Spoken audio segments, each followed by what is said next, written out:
2,500 people connected via Facebook, streaming on Facebook. Quindi cortesemente tutti, se vi potete sedere, che ricominciamo. And I also kindly ask to our panelists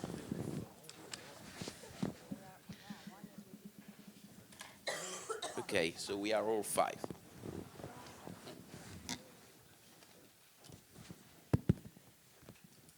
Fabrizio, can we start? Looking for approval from Fabrizio, but Fabrizio, okay. Can I start? Lovely. Again, good afternoon, everybody. Let's continue with this inspiring panel with expert in the field of funding, startup funding, and not only. I'm very honored to be the chair for this session. Thank you so much to Sindaco di Matera, to Facility Live for organizing this amazing event. I would like to introduce the panel with a brief comment, if I can. We are used to think that innovation comes from a blank piece of paper, from scratch, from nothing.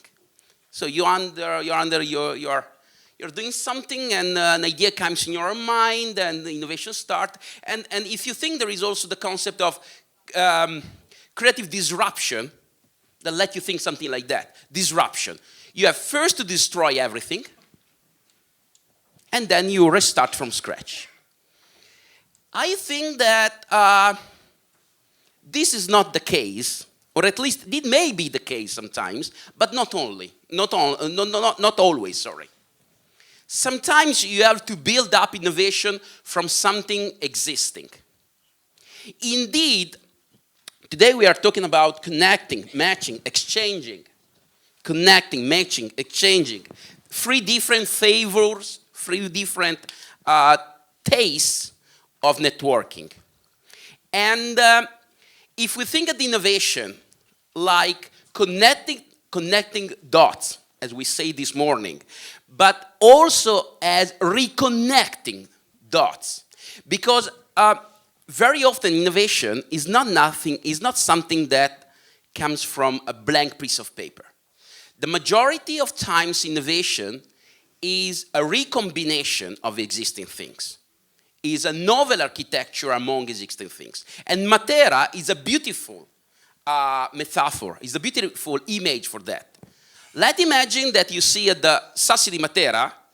Giampiero, I don't want to say this in English because Sassi di Matera you cannot translate in English. Matera, I don't like Matera stones, okay? Sassi di Matera. Creative destruction, destroy everything and restart from scratch. This is not what we like. We like to see things from a different perspective. We would like to reconnect dots that already exist from novel combination, from novel architectures. And I think that this is, I use this kind of introduction because I really think that this could be at the cornerstone, one of the pillars of our Startup European Mediterranean, because we are working on existing things, but from a different perspective. So let's start. I don't want to waste your time. Let's start reconnecting dots from different perspectives, creating matching, and this is the key word of this session, matching different kind of agents. From one side, especially we have startups, research centers, and similar, and from the other side we have funding opportunities. Okay? And so let's start immediately with the first panelist, meaning Signor Razzo, she is the Deputy Director of Open Innovation and Outreach, the European Commission. So, sorry for that. And from my point of view, it's really exciting, the combination between the word open innovation and outreach. So I wonder to know what are the opportunities you offer to startup of the Mediterranean. And I kindly ask you to say why you added outreach to the word, why you added this outreach to the word of innovation? Hmm? Thank you. Here today I'm really wearing different hats. So, and this time in this session, which is speaking about matching with funding opportunities, what I'd like to present to you is a special prize. A prize which we've created together with DG ECHO, that is DG European Civil Protection Humanitarian Aid Operations. But this is also part of the European Innovation Council pilot, something which you heard about earlier, and the purpose of which is really bringing together the innovators, the researchers, and also the funding, then in this case the Commission as a funding agent. Well, when you asked the question, you were a bit running ahead of time, because this kind of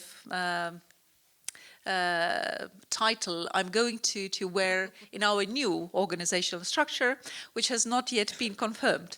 But anyway, it's something which I'm already doing, because I'm responsible also for the international cooperation, our global outreach. But what would be also more important for us in the future, and particularly having in mind the new framework program, which is a Global Europe, is also outreach to citizens.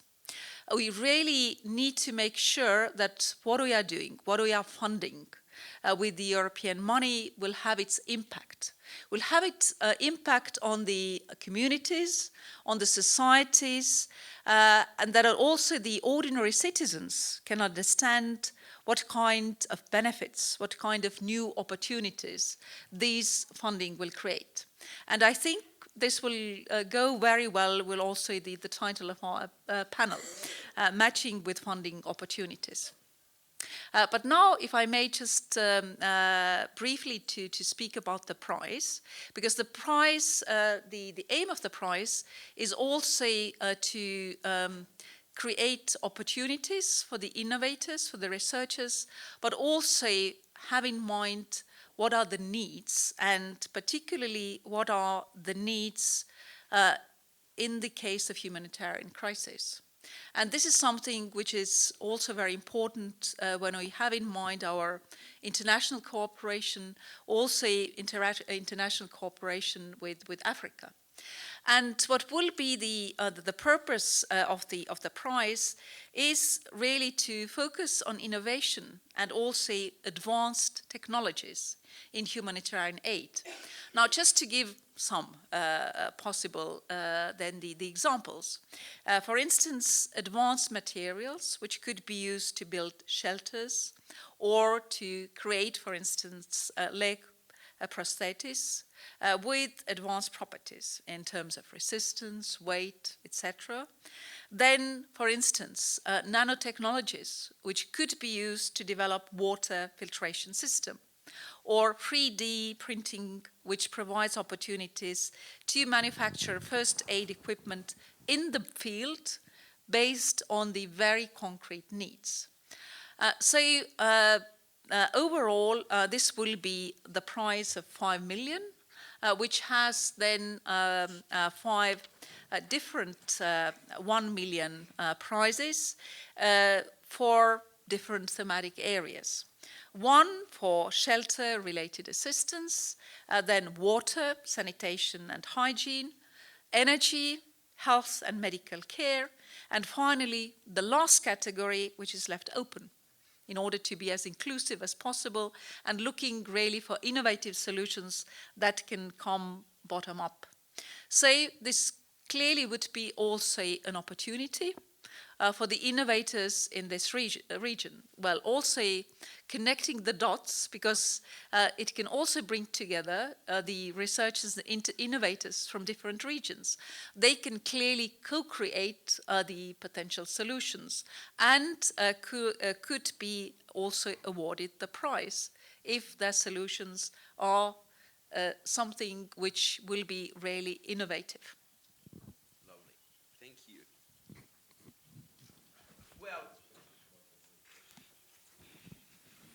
So of course, a prize could be a great way to attract attention and connect dots or reconnect dots. But you know, there is a lot of startups continuously saying that we have a lot of projects, a lot of ideas. The issue is that we have not enough money. On the other side, it happens to me that I talk with some investors, business angels, venture capitalists, but they say the issue, we have money, we don't find ideas. So I wanted to know the point of view of Emmanuel Notary, General Delegate for the Anima Investment Networks. So if you can briefly present your network and also give me your point of view on it. Is that we lack of money, we lack of ideas, or we lack of connections? Thank you very much. Thank you for the invitation here in Matera. It's beautiful. Very impressed by the room as well, so very happy to be there. Anima, we represent a network of economic development actors, so organizations supporting private sector development. So it could be public agencies, investors network, clusters, innovation ecosystem, innovation hubs, or this kind of thing. We are present in 20 countries, gathering 80 members, but communities of hundreds. And our job basically is to work on the attracting investment towards the south of the Mediterranean countries, developing jobs there, trying to improve the job creation and value creation overall. So we work on this innovation and startups since 2008 now, because we felt really that there were a gap in the business ecosystem, that there were not enough innovation, SMEs, small companies in this country. And at that time we created the first business angel networks in Morocco, in Tunisia, in Jordan. We manage also a seed fund financed by the French government at the launch of the Union for the Mediterranean to finance innovation in this country. So we have a sort of background. 2 years ago we launched an initiative that we'll be happy to associate with SEMED, which is called the Next Society, and which is about federating the innovation ecosystem of this South Mediterranean country. We have done that with the support of the European Commission as well. And basically what this initiative is doing is supporting governments to develop roadmaps on innovation policies with the dialogue with the ecosystem, with the ecosystem players. And also we have some programs to support startups, so we accompany 40 startups per year in their development, to support cluster development and cluster partnership among the two rims of the Mediterranean, as well as valorization of research and tech transfer. We have also activities in this field. So to come back to your question, is there a lack of funding or a lack of project? I think there is a lack of funding first. That's for sure. We have an observatory of private equity in the Mediterranean. So at the moment you have approximately 300 funds in the world that target SMEs in this region. They raised over the past 20 years some $60 billion, these funds, and they invested about $24 billion. Among these amounts, you will have 1% that concerns the early stage funding of the company. So yes, indeed, if you look at the equity funding, there is a big gap, there is a big lack of funds in the early stage. But that is not only the reason, because there is also public money, and in Europe, in many countries, public money is seed funding and sometimes early stage funding. So the problem in the Mediterranean countries is that the public support to seed funds was not relevant until very recently, where in some country you see the central bank coming into this market and the guarantee funds, sovereign guarantee funds, coming into this market and supporting the ecosystem in developing acceleration funding and some seed funding. So the public start to be relevant in this field, but it's still very low. Besides that, you have virtually no business angel, and at least no business angel networks. I mentioned the one we created, but it's not a huge success and did not develop a lot. So yeah, there is a problem of sync-funding. On the other side, there is a problem of investment readiness. So I can understand this speech of the investors. What the problem is, entrepreneurs, they lack access to market, and there SEMED can probably play a role by connecting with foreign market, connecting to corporates. I think that's essential. It was said this morning. There is not non-communication between new entrepreneurs and existing ventures, existing corporates that exist on the market. Within the Next Society, we have a club of corporates, especially there to mentor, to make soft landing, so proposing incubation, to propose collaboration with this kind of startup, because it doesn't exist in this part of the region. So lack of market access, lack of foreign market access as well, but also lack of investment readiness. What I mean by that is when an entrepreneur meets an investor, usually they don't speak the same language. He doesn't know what they expect, and you have the European Investment Bank there. Maybe he knows what, and he's not ready. He doesn't know what he's offering, how much share of his capital is offering, for how many money. So basically, and you know, investors, they switch, they are volatile. So if they are not ready, if the entrepreneur is not ready to negotiate now on the point of the meeting, then they will switch, and the week after they will meet another project and they will invest the other project. So there is a big need in preparation, and that's part of what we do, of these entrepreneurs to know their offer of investment, to understand their valorization, to draft a term sheet, how you enter, how you exit, etc., to make a deal, to be able to make a deal with the investors. So you're saying that it's not just a matter of creating connections. We also need to share the same language, to share the same culture. Otherwise, we run the risk that even though from one side you have money, even though from the other side you have good project, there is the risk that you don't find the match. Not because of lack of resources, not of lack of connection, but because of lack of culture of, as you say, I like the word language. We need to talk the same language.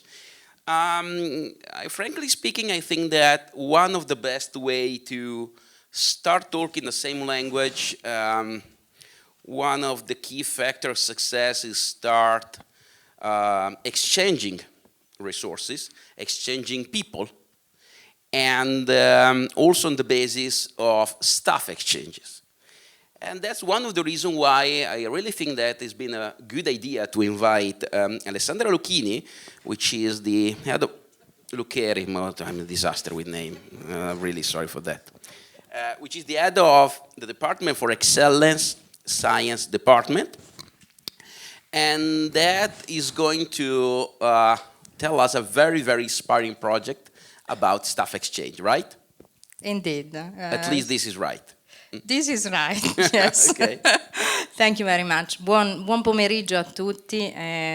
Let me congratulate for this launch event of this wonderful initiative, the SEMED initiative, and also thanks, of course, the city of Matera for hosting and for the invitation to, indeed, to provide you some information on RISE, which stands for Research and Innovation Staff Exchange. So it contains already words that we have been hearing this morning and now.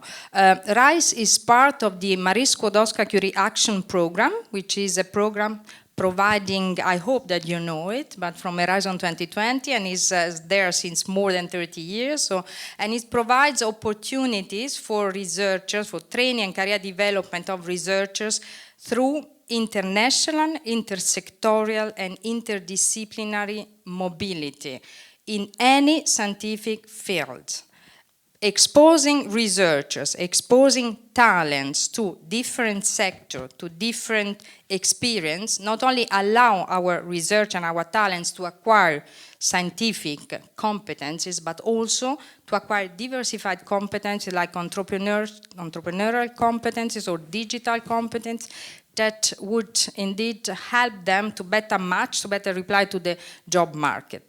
And RISE is a big part, it plays an important role in this philosophy because is a scheme which aims at reinforcing or establishing international and intersectorial cooperation through the exchange of people. So indeed it fits very well in the general philosophy. How do we do that?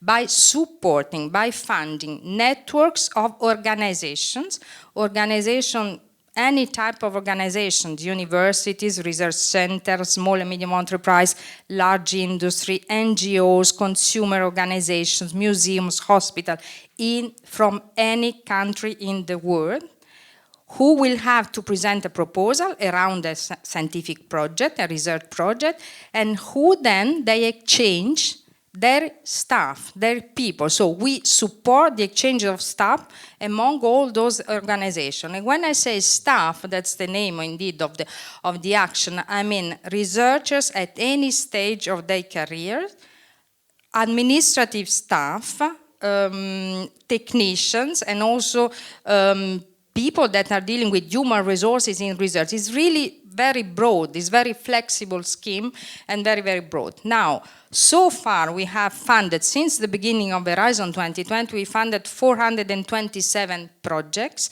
involving more than 4,500 participants around the world.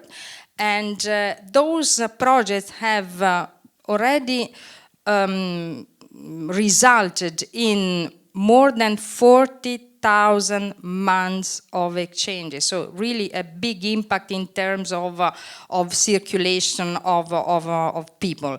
And I have also to say, and I brought, I think that maybe some of you have noticed, because I left at the reception this brochure with the main features of the RISE schemes and also the next opportunities, because indeed we have a call of RISE which is currently open and which will close on the 2nd of April.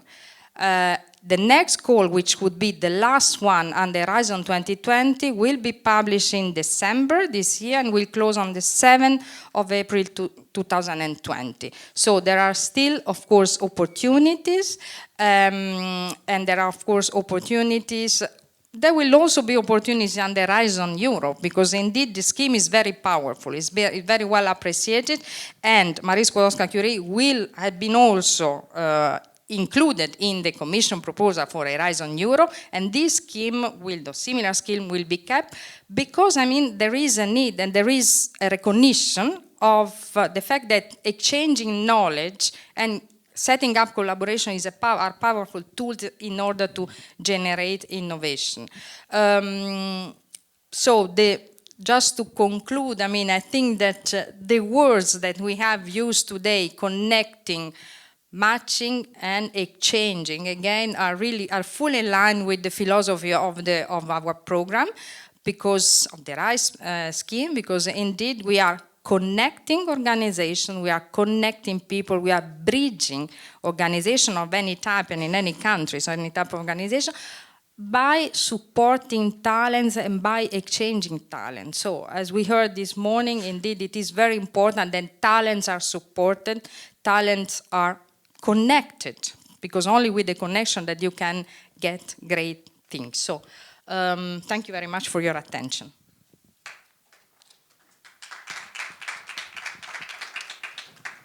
That's great. So it is more and more clear we are building up a network of opportunities, which make the platform be sustainable, because as it creates opportunity, it attracts resources, attention, and is something that can grow it by itself. So price, money,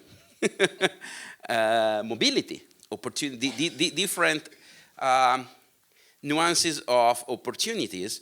And but if we continue to talk about how to share the same language, how to create a culture, how to create a common platform on work on it. Another obstacle that sometimes you hear from startups. So sometimes startups say that an obstacle is that, of course, we look for investors, but sometimes we have to deal with banks, and banks sometimes have not the right culture to talk with startups. This is something that is one of the claim of startups. So I kindly ask you your point of view. Harald Gruber, head of division at the digital infrastructure within the European Investment Bank. So what do you do? What do you do for startups? And are you really sure that you use the same language that startups? Are you ready to work with startups?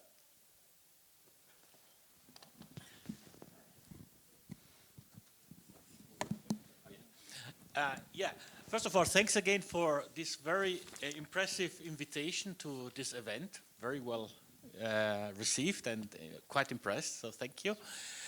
So, concerning your question, banks, people know it, but it's good that you have one big disadvantage. They want the money back. This may or may not be a spoiler for startups. The question is that a startup company very often is very much involved in a great idea. They say, I have a great idea and I need somebody to support me. And very often money is Who not cares really, about the market? and money is not necessarily the problem. It is a question of, it has been already addressed here to a large degree, but it's a question of basically providing this startup company with resources that it does not have. They, in their enthusiasm, they may oversee certain aspects that an experienced finance person says, okay, you may now first go on the first year or so, but then you will face this and this problem. Therefore, it's better you fix it now, and therefore you need to have basically help on board right from the start. So therefore, you need, for startup companies, an environment for startup financing. So basically, you have to have this thing. Now, again, startup is very much involved with risk. It has been said already before today that there's quite a large element of failure. So quite a high component of startups don't match their expectations. Most of them fail, actually. So it is a question that this should not be stigmatizing a company who has failed. It is a question that this is part of the culture. So it is simply, it's a trial and error type of process. And the financial markets, they can deal with those kind of things. You can develop quite sophisticated instruments, and therefore it is very often that a bank may not be exactly with the right tools, but the bank can address to you the right ways of mixing tools which may not be their own, but also in part support their tools. So we at the European Investment, we have quite a sophisticated toolbox developed over the years. We started out back in the 1950s from the Treaties of Rome as a sort of an infrastructure financing bank, so a brick and mortar bank. But now we are actually more an innovation bank. So brick and mortar becomes much less and less, I think, and we are now finding quite a lot of tangible. And startup is tangible. So it is like assets that you cannot touch and feel, and you cannot use actually as a collateral when you take out a loan. So this makes bankers think in a different way about things. It is something that we are getting quite used to, and that we have already established resources. So for startup companies, of course, we have done the obvious things. We have done venture capital, seed funding. We have all those organizations in place. But the startup company, it requires, once it becomes successful, you have to think through the whole cycle. So in Europe, you have quite a lot of very good startup companies, but then the good ones, at a certain point they become stuck. So either they're acquired, very often by non-Europeans. So you have all the European programs, things like that, support everything. Europe pays for everything, apart from the commercial success. Because that is basically then, before the company enters this commercial success phase, it is acquired by somebody. There are many examples of that kind. So it is a question for us, which we look at the innovation financing, is yes, we have to provide more startup in Europe. We have to do it also. We do it, by the way, also in the southern part of the Mediterranean. We're quite engaged there in investing in venture capital funds, in investing in software type of activities. We support, for instance, governments in Africa for making their administration informatic, e-identity, those kind of things. We are actively involved in financing such initiatives. But the core problem is that you need to have financial tools which provide the financing of successful companies throughout their development cycle, because the nature of the financial needs changes over the cycle. At the beginning you have only small amounts, but very often then the requirements for funding, they rise dramatically, especially in the digital context, where you, first of all, you have intangibles and you have an enormous scaling effect. So basically, to have a commercial success, you need suddenly huge amounts of funding which are not available, because nobody, first of all, buys your idea, or is not so convinced about it, or is simply scared by the size of the thing. So you have to get a culture which is getting, first of all, used to failure, and second, not be scared by scale when scale is required. So this is the kind of things that we are working on, and we are basically, through our, also with the support of funding from the Commission, which is then the funding from the Commission, it is not grant money, but it is used as guaranteeing of setting up financial instruments that basically allow a leveraging of the funding and inducing more private funding into the sector. So public funding is good, could be sometimes very useful as a core thing, but the bulk of the funding needs to come from the private sector. That's crucial, because with public funding you can do, if it's improperly done, quite a lot of damage to the environment. So it is a question of getting the right recipes in place, and we are working on it, and Europe is gradually becoming much more receptive to those concerns. So can we say that building up the culture that we're talking about, we also need to move from the notion of inventors to the notion of innovators, in the sense they have to be focused on generation of value? I mean, you mentioned commercial success and stuff like that.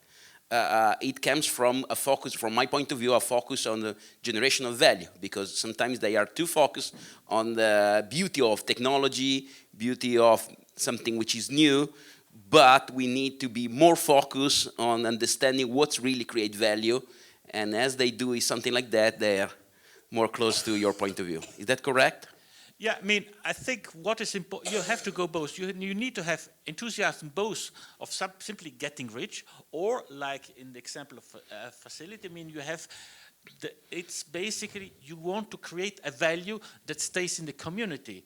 I mean, all those approaches, in principle, can be adopted in the field. I mean, because basically what matters at the end is what comes out. Is that useful to people? That's the main concern. So you would like to have, first of all, success, and that is difficult already in Europe. But then the success can have, it can be motivated by various motives. But the important thing is that you grasp what is at stake. So basically, it has been said already by Mr. Lotito in the morning. So basically, the fact that the winner takes all doesn't imply that what the winner makes is the best for all. So that's why it's of enormous importance that you are able to create variety, that you have a variety in the things, and only through that you can really enrich the digital environment and basically nurture further attempts to provide useful services which are good also for in the wider sense for society, not only merely out of profit motives. So very often profit motives are very good disciplinary device, but they should not be necessarily the main driving force.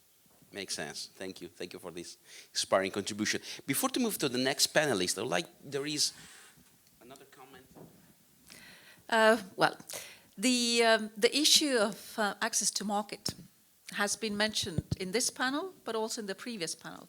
So I'd like a bit to develop that, because it's also crucial for the innovators to have really the access to the markets with their innovative products and services. And as I mentioned earlier, our internal market of the EU is already a big advantage. On the other hand, what we've been lacking, particularly for the digital sector, has been the digital single market.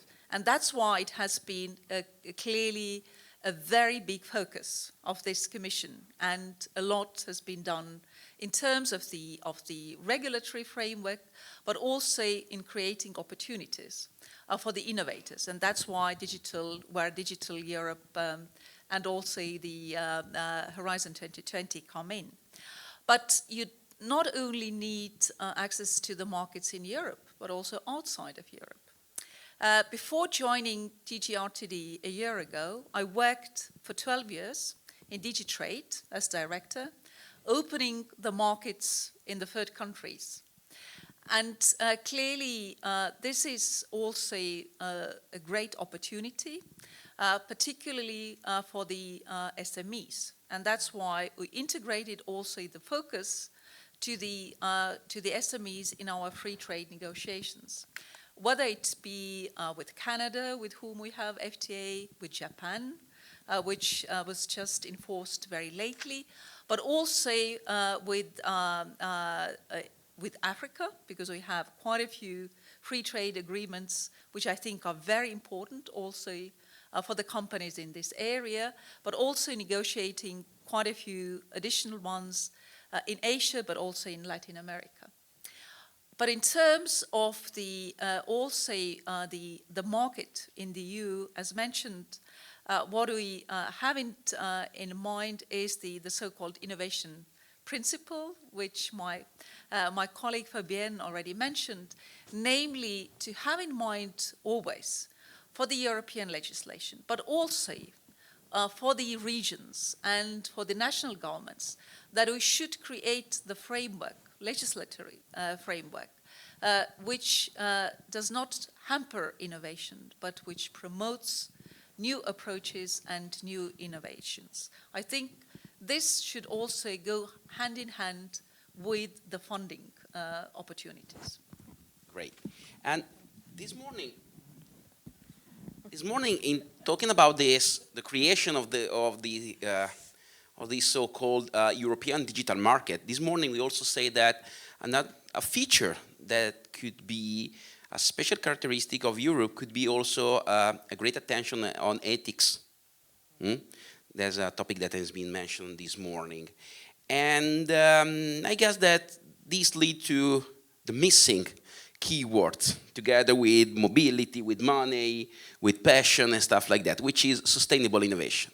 Sustainable innovation could be really one of the most distinctive mark that we can have in Europe, and particularly the Mediterranean network could be particularly inspiring for that.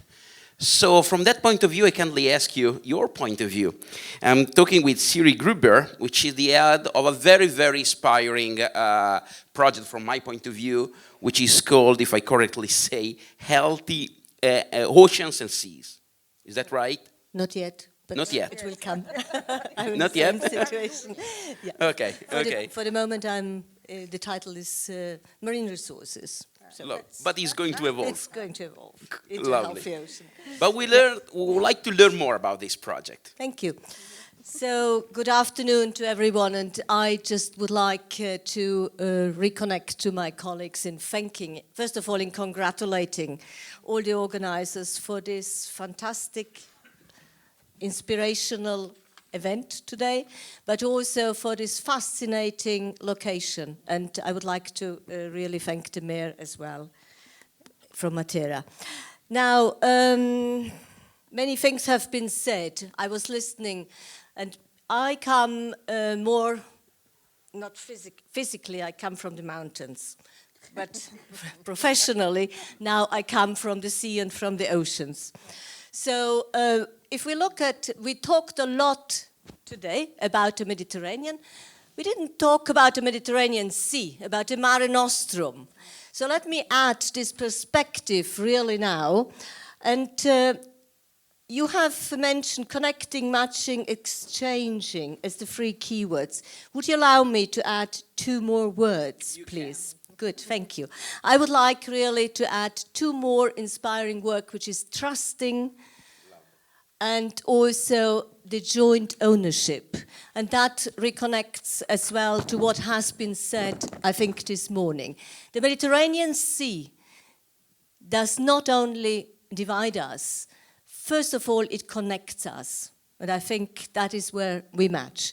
And you launched, or you introduced me with the sustainable innovation. Now, if we look at the Mediterranean, first of all, I don't know, you might know that 150 million of people live around the Mediterranean Sea.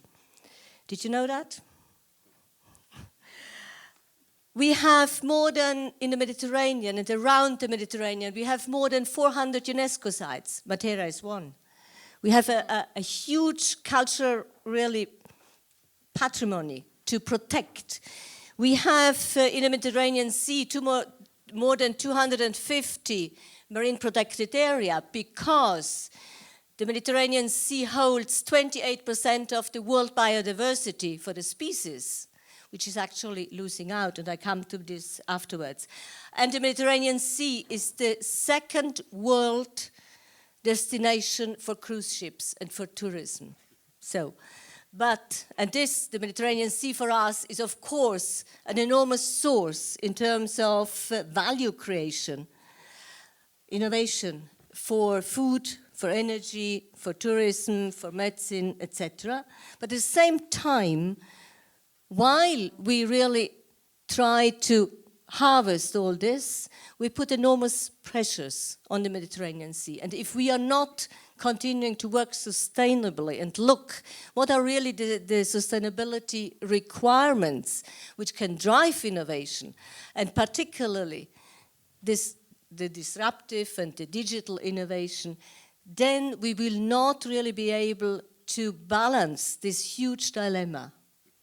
So I just wanted to raise this as one of the big issues. And in order to really tackle this, we have worked with the member states. We have facilitated the member states and the countries bordering the Mediterranean Sea to create an initiative, which is a platform, which is called the Blue Med Initiative, which is driving as well a strategic research and innovation agenda to tackle by aligning research priority, but also by pooling together funding streams at local level, at national level, at European level, to see how can we tackle and how can we really achieve such a sustainable innovation, an innovation ecosystem, which must be sustainable. And I would like we are looking at this sustainability now from one big challenge, which is the current plastic in the Mediterranean Sea. You might have seen this really quite shocking images, and you have heard that the plastic in the Pacific, the patches, are enormous. But it is enormous as well in the Mediterranean, because the Mediterranean Sea constitutes 1% of the world's seas and oceans. And yet, 7% of the microplastic is floating around in the Mediterranean. So we have a real problem.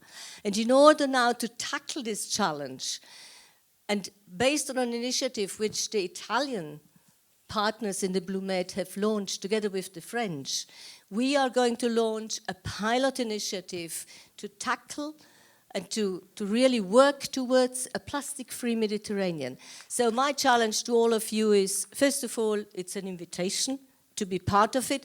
The challenge that we will set ourselves is, can we by 2025 reduce maybe up to 80% the plastic that we throw into the sea. Really challenging.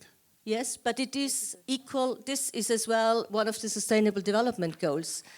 It is already an indicator in the Sustainable Development Goal number 14, life below water. So I think, and all countries have signed up to that. This is something very concrete. The problem is on land. The problem is not in the sea. The sea is the victim, but it comes back to us because if the sea is not healthy, it's not productive. It is not healthy. You will not be able to breathe 50% of the oxygen that you breathe now. So will you not have any air, and our generations will not survive. That's the point. And I think that is what we have. We have a collective responsibility, really to do something collectively for our future generations, for the talent Mariuccia was talking about. We care about the talent, of course, but we also have to create an ecosystem which allows them really then to flourish. Thank you. Great. So let's have a second round discussion, but I kindly ask you to feel free to be engaged in this panel. If you have any question, let's imagine this panel as an open panel. So feel free to interact with us, okay? So raise your hand as you have an idea, a comment, or stuff like that. In the meanwhile, you are thinking how to contribute to our debate. I have a question for all of you. Okay, so we talked about responsibility, sustaining innovation, trust, super important to build up a connection that makes sense because we have connection, matching, and exchanging, and we cannot have exchange without trust, without interpersonal relationship and stuff like that. So we have a good project, a project based on mobility, on funding opportunity, a lot of other opportunity and stuff like that. But the question for you is, why on Mediterranean Sea? Is that really the right context, the right environment to let this project arise? Or would like to start? Yes. Are we in the right place? Of course you are. Why? You are in. If you look at the GDP per capita between the north and the south, you are the south is 10 times below the north. So you don't have the same capital capacity, buying capacity. You have huge sustainable development, access to resources, water shortage, huge issues in this region with the concern of GDP that I just mentioned. You have in this region 30% of the global wheat, which is imported by this south part of the Mediterranean, which represents only 6% of the population. So there is a huge food dependency issue. So that's precisely where the problems are that you have to innovate to solve these problems. So that's very important to do it there. And secondly, the innovation that will solve this problem, it will be made by the Mediterranean persons in the Mediterranean.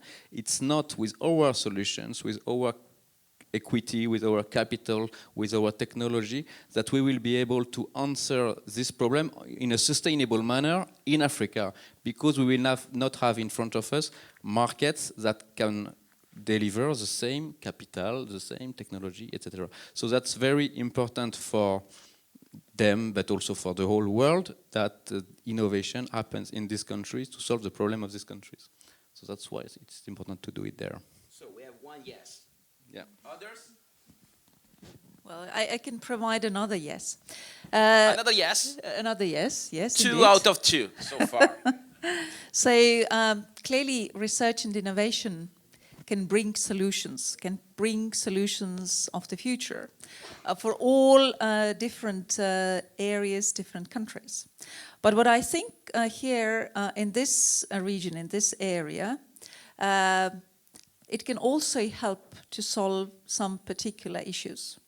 For instance, you can combine really the impact that you can have, creating new job opportunities, having a positive impact on the growth, bringing together people, innovators, the companies, and also tackling several challenges.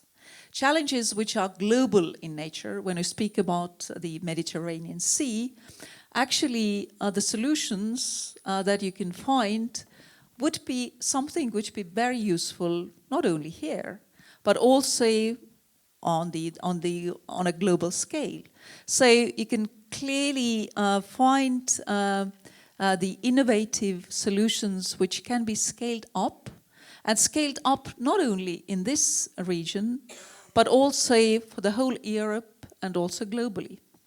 We spoke about openness, openness to the world. Also, what is the additional advantage for this region is that you have across the Mediterranean Sea the African partners, bringing them together in the same network, connecting the dots, finding the solutions which have impact. I'd like to emphasize that once again, impact on the lives of the people. This is something which we really aim at. But, yes, Alessandra. Very, very briefly. I said earlier that we have already funded 40,000 months of exchanges. I have to also to add that 40% of those exchanges occur in the Mediterranean areas. And when I say Mediterranean region means not only member states, associated countries, but also third countries, and I refer to you, so the Nordic African countries. So it means that there is a need. There is a need to put together research center, university, SMEs in those countries because they share, indeed, common issues. And the project, and another thing is that we have seen an increase in the presentation of proposal, but also in funding, on proposal funded from those countries. So, indeed, there is an appetite, there is a need to share knowledge and to exchange people, to create innovation, and to be sustainable as well. I mean, and to tackle the same challenges that are common, but can also be exported in other environments. So it's something that is concretely, we are faced to. So there is a need, there is a recognized need for that. One second. Alessandra, another quick question for you before to let the floor to someone else. But I agree 100% with you, 200% with you. Okay. But you know, at least in Italy, we have a lively debate about immigrants. And the common sense is that immigrants means poverty, means people not specialized and stuff like that, which is of course is not true. So what's from your point of view, the key factors to work on to let's change this perspective, which is of course wrong? This is indeed a difficult, I mean, I cannot reply now on this, on something this, indeed, you're right, there is this perception. What I can tell you is that we in the Marie Skłodowska-Curie program, we have recognized immediately what you say, so people that are coming from those countries could be talented people, and we have modified our rules, because we have several rules in the program, mobility rules, in order to facilitate the participation in our program of those people that are coming from these countries. So we did that 2 years ago, and we actually, in terms of statistics, I can say that there is only one person, one refugee, I mean one person that has been given the state of refugee that was at least presented the proposal. Now still to be seen whether it is funded or not. So, I mean, difficult to reply, but I can say that we replied with our program by softening some rules. It's an odd topic from my point of view. Well, you were right.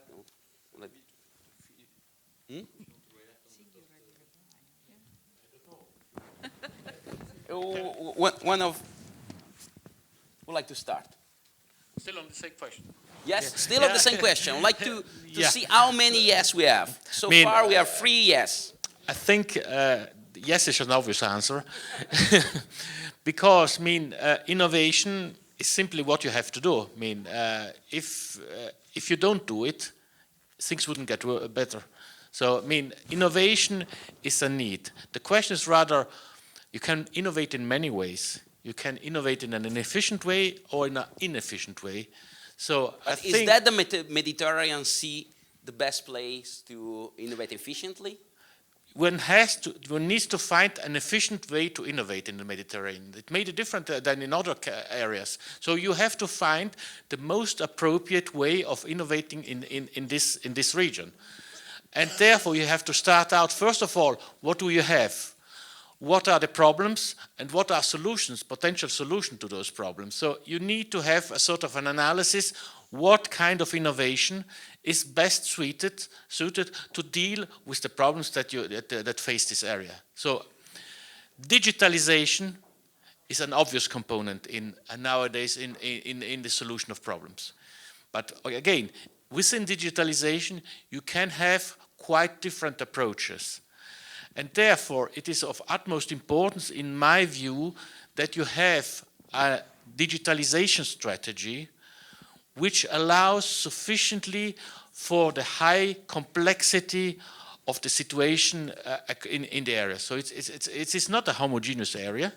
You have quite a strong heterogeneity. But therefore... But that's a value.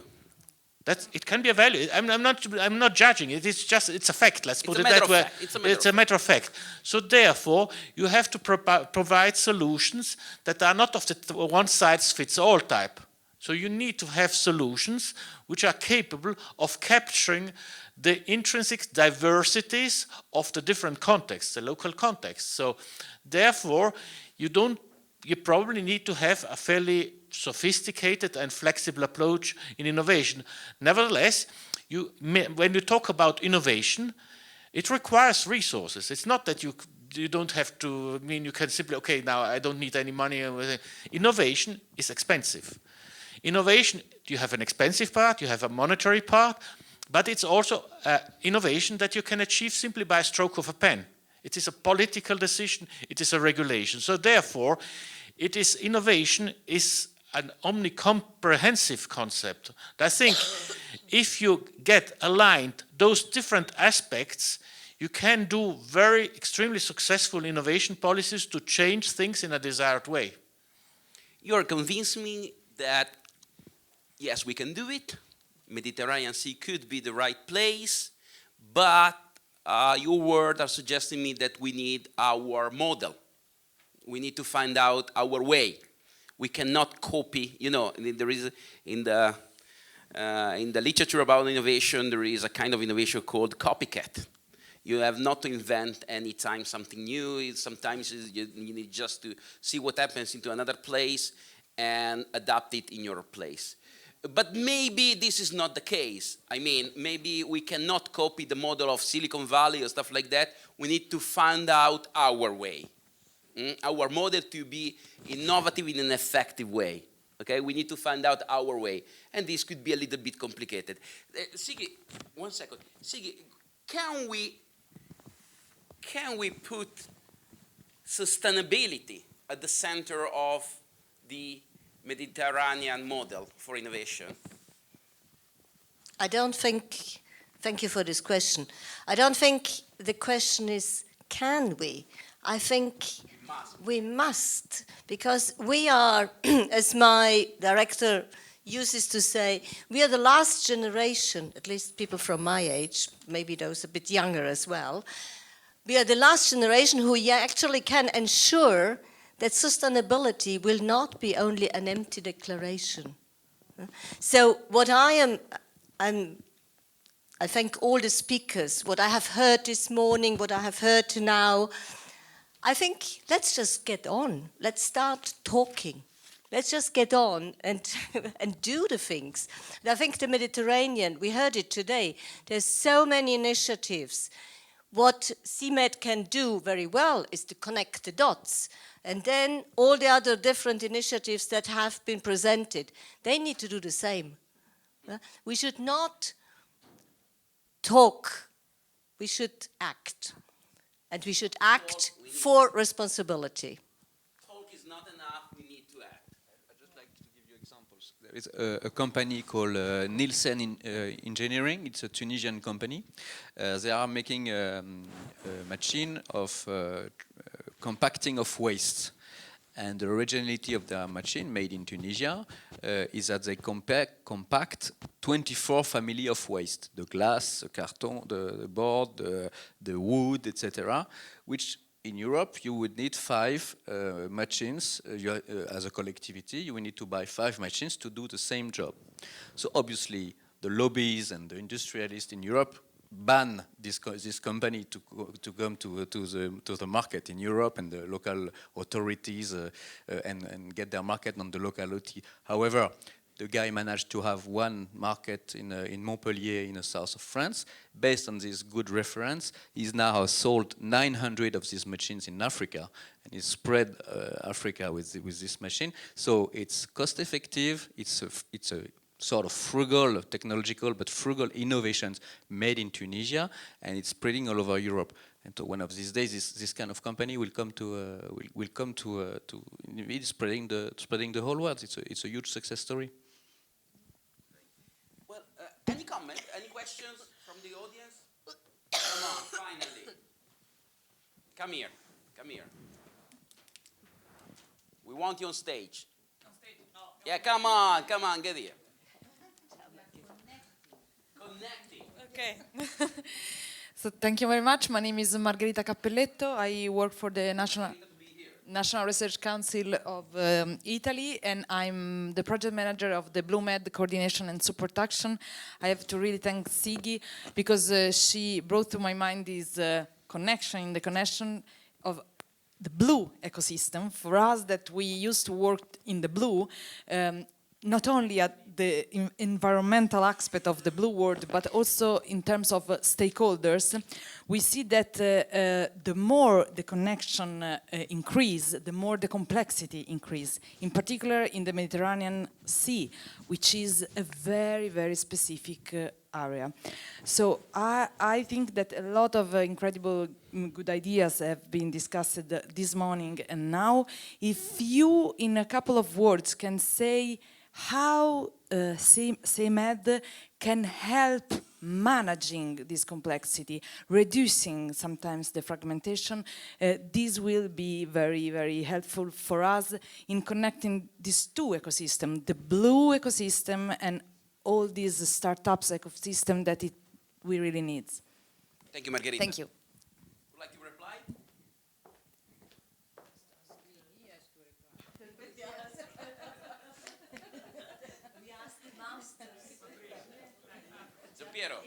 Giampiero, come here.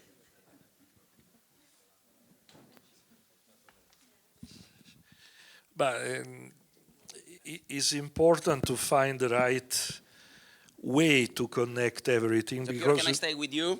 Of course, we come from Pavia, from the same city. So, because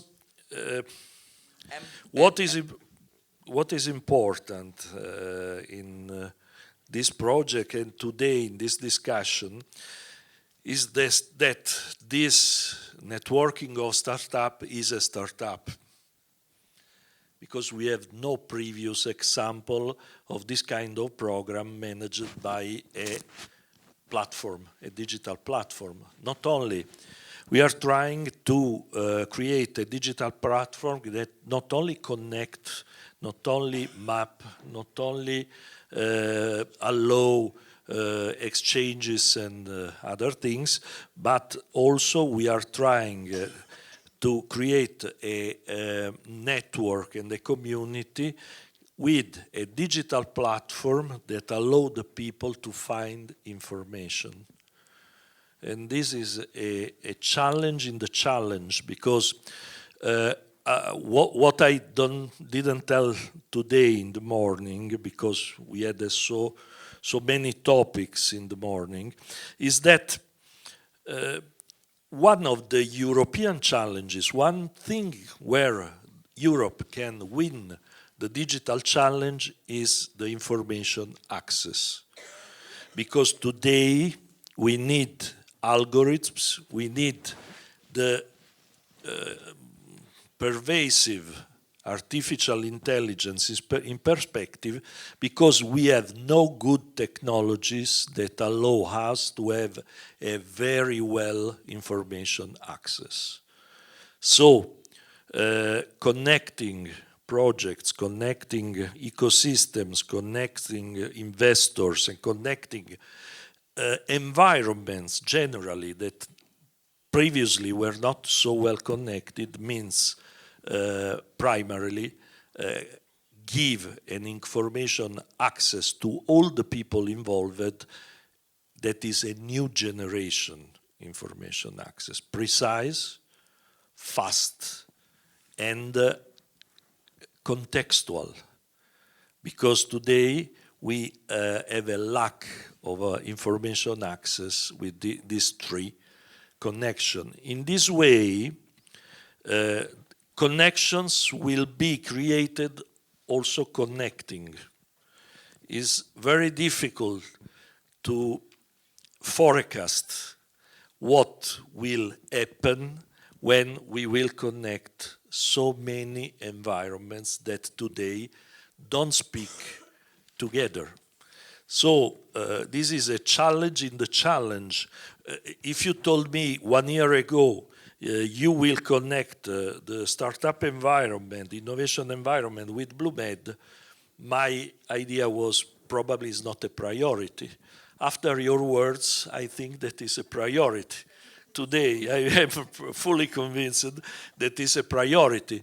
So think to this initiative like a startup, like something that we will discover doing it, and where we will discover the right things to do, making some try and error, but primarily discovering in which way Europe can build a new generation information access. Great, Giampiero. It's time to close with this panel with a very brief question to all of you, because I think that the Startup Europe Mediterranean Network need a lot of ambassadors, because this works only if we are good in getting on board a lot of investors, startups, stuff like that. So I kindly ask you to all of you, if you're ready to say yes, I will be an ambassador for this project. Are you ready for that? Yes? Another 5 yes? So they deserve a big clap. They deserve a big clap. So thanks a lot to Sani Razzo, to Emanuele Notari, to Alessandra Rucchetti, to Herald Gruber, and to Siri Gruber. Okay? Thank you so much. Beh, siamo arrivati alla fine di questa giornata straordinaria. Una giornata piena di valori, una giornata importante per tutti noi, importante per la nostra bella Italia, una giornata importante per questa terra, importante per la collaborazione con Bruxelles, importante per i nostri cugini del Mediterraneo.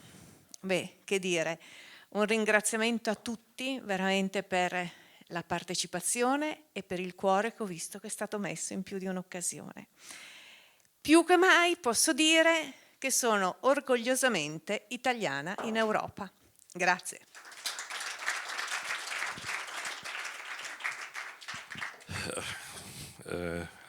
Ritorno all'italiano anch'io. C'è poco da dire. Onestamente ero convinto che stessimo facendo una cosa buona, importante, non ero altrettanto sicuro che ci fosse questa adesione, questo incoraggiamento così forte a fare quello che stiamo facendo, perché comunque certe parole devi anche sentirtele dire poi alla fine, non basta solo pensare di meritarsele. Quindi grazie a Matera che ci dà questa opportunità straordinaria, ci ha dato l'opportunità di presentare questa iniziativa, grazie alla nostra Pavia che qui rappresentiamo e che ci dà la possibilità anche di avere a disposizione anche lì luoghi per sviluppare questo progetto e grazie alla Commissione, a Startup Europe e a chi ha creduto che un progetto un po' coraggioso, un po' diciamo futuristico, quello della piattaforma del Mediterraneo, potesse diventare realtà in un tempo così breve. Adesso lavoreremo per farla diventare una realtà concreta, fra pochi mesi ci sarà la piattaforma, fra non molti mesi ci saranno i primi risultati, cominceremo a vedere come funziona, cosa succede e cominceremo a vedere in che cosa funziona, perché oggi quello che noi non possiamo dire è se saranno più le start-up o gli investitori, i policy maker o le corporate, le università o i centri di ricerca o tutti insieme a far funzionare questa cosa. Però la cosa importante è che finalmente avremo un terreno per misurarlo e per vedere se questa cosa funziona. Quindi questa è la grande sfida, questo è il grande sogno anche di creare una piattaforma che poi possa diventare un luogo quotidiano di confronto, di scambio e di nascita di idee, perché poi alla fine di tutto questo, quello che io mi aspetto, quello che credo ci aspettiamo tutti, che da quel mondo lì, facendolo parlare tutti insieme, nascano tante nuove idee e nasca anche il coraggio di metterle in pratica ancora più di prima. In questo il lavoro con l'Europa è assolutamente fondamentale. Quindi grazie a tutti e lascio a Signe Razzo la chiusura dei lavori, ringraziando ancora una volta la Commissione per la fiducia e per la collaborazione per questo progetto. Grazie a tutti.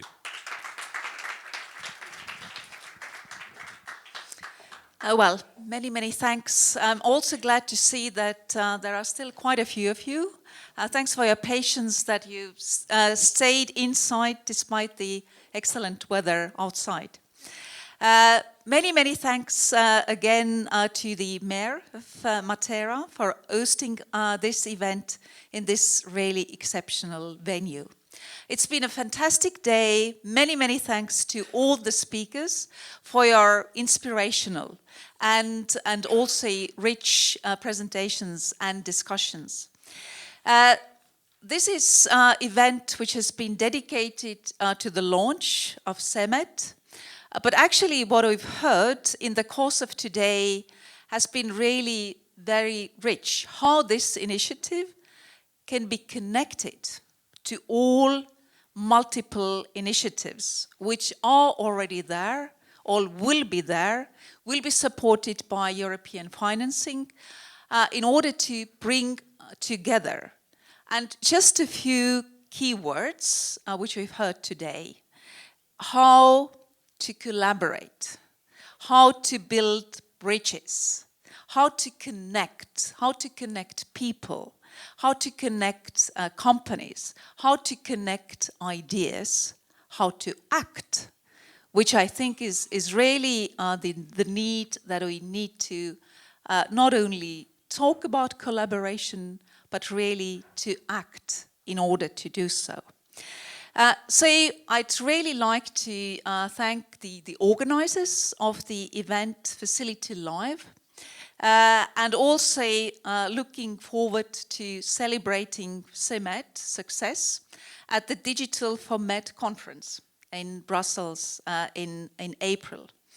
So thank you all for all your contributions and looking forward really to the success of this initiative and also further collaborations around the Mediterranean area, bringing together both sides of the Mediterranean, but also connecting with the whole of Europe, also the Baltic Sea region, the whole of Europe and also across the borders.